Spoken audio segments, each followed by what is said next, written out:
荧幕前的朋友们，这里是思想深前室，我是你的思维伙伴小维。你是不是也有过努力到怀疑人生的时刻？深夜11点的办公室，你改到第7版的企划案，却还是摸不清主管要的感觉。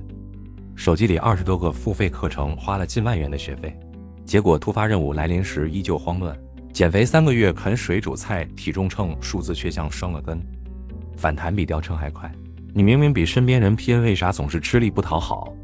先别否定自己，困住你的从来都不是能力不行，而是没察觉的旧思维定式。今天分享的破局思维，全是普通人能直接抄作业的方法，学会它，让努力精准落实，摆脱瞎忙循环。台湾有份职场调查很扎心，68%上班族觉得过度劳动却成果有限，半数人每天加班超1.5小时，年终拿优异评价的却只有23%。这说明努力和成果从来不成正比。那些看似很闲又很有效率的同事，不是比你聪明，而是早跳出了模式陷阱，用固定习惯应对所有问题，埋头做事却忘了为啥做、怎么做。今天就从识破陷阱、掌握方法、复制案例3方面，把破局思维讲透。下次遇到难题别再硬干。1. 为啥你越忙越瞎？因为掉进模式陷阱。先说个你一定经历的场景：周一早上，主管丢来企划案，只说不够有说服力，叫你下班前再给一版。就进了会议室，多数人第一反应是赶紧改，把标题改成夸张的业绩突破策略，普通句子硬改成排比句，随便扒几组数据，花半小时调 PPT 格式，忙到便当凉透交出的完美版，却被回说你没懂我意思。这时你肯定委屈，我这么认真，错在哪？另一部门小陈的做法完全不同，他快速浏览企划，看到主管下午有空档就预约请教。您说的没说服力，是数据不够，还是没点到客户痛点？这份是给客户谈预算，还是内部协调用？主管立刻指点，给 A 客户的重点突出成本控制和执行效率，加去年同类客户降本15%的案例。5分钟对话确定方向，小陈直接删掉华丽辞藻，补充案例数据，1小时就改完通过，还被部门表扬。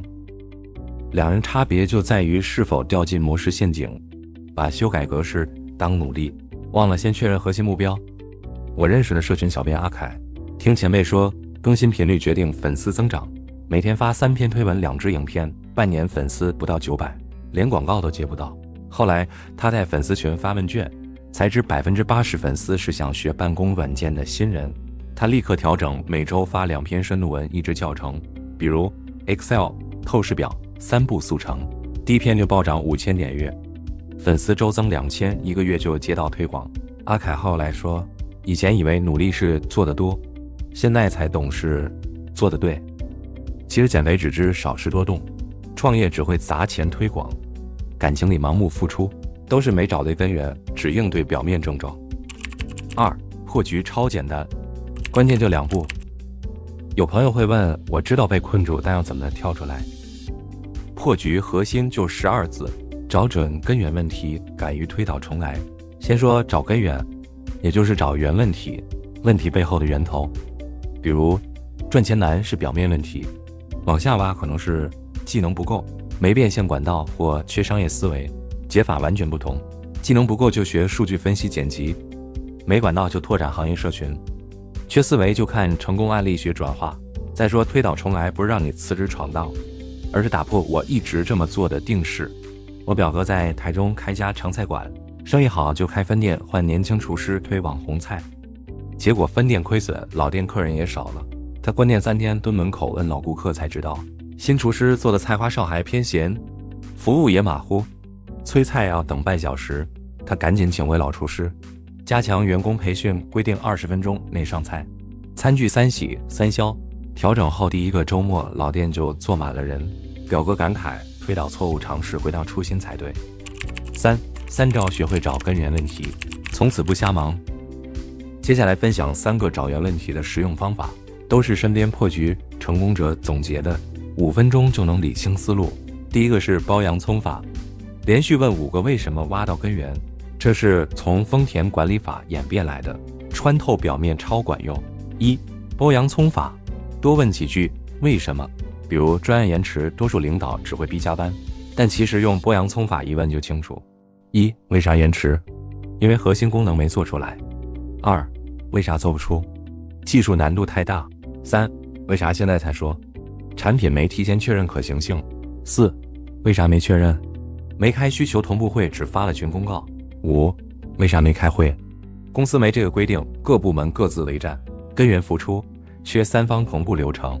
这时补上专案启动规范，建周度汇报机制，比熬夜加班管用多了，生活中也好用。这个方法的关键是不归咎人，只看问题，分析流程，习惯这些能改的因素。第二个是逆向法，从想要的结果倒推，避免走偏。很多人忙而无效，是把做事过程当目标，忘了要啥结果。比如提升演讲能力，目标模糊就去报课，学完还是没讲，因为没搞懂用演讲解决啥问题。逆向法，从想要的结果往回推，用逆向法就很清晰。先想提升演讲能力，最想要啥结果？若为了说服客户签单，重点就不是语言华丽，而是学会产品优势绑客户痛点，用案例打动人，察觉客户情绪，调整话术。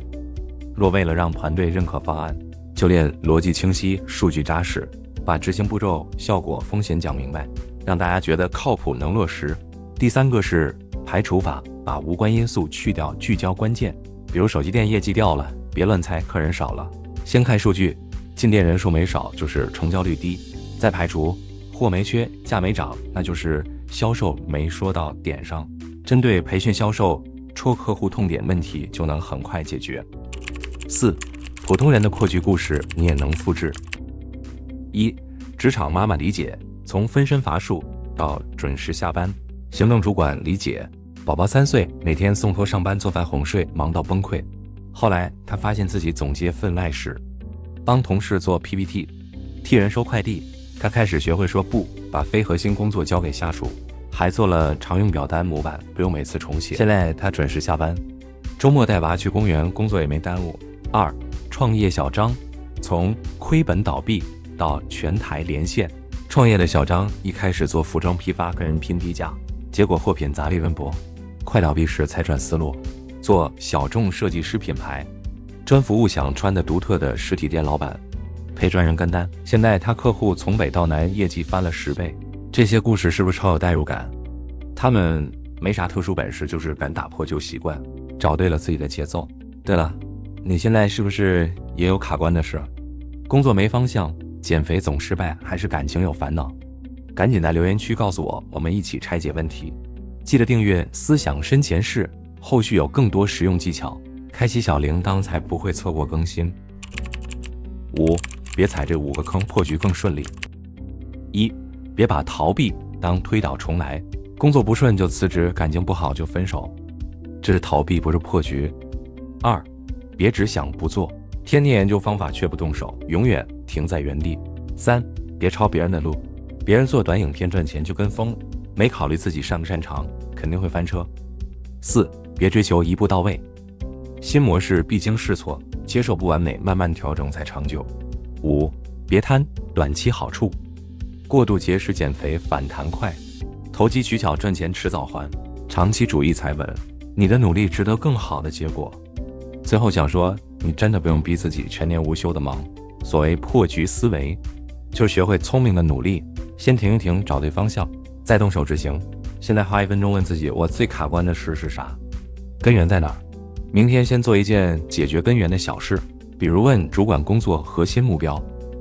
如果这支影片对你有帮助，记得帮我按了爱心，把你的破局第一步留言告诉我，订阅思想深前世，开启小铃铛，跟着我们一起锻炼思维，突破难题。下次不见不散。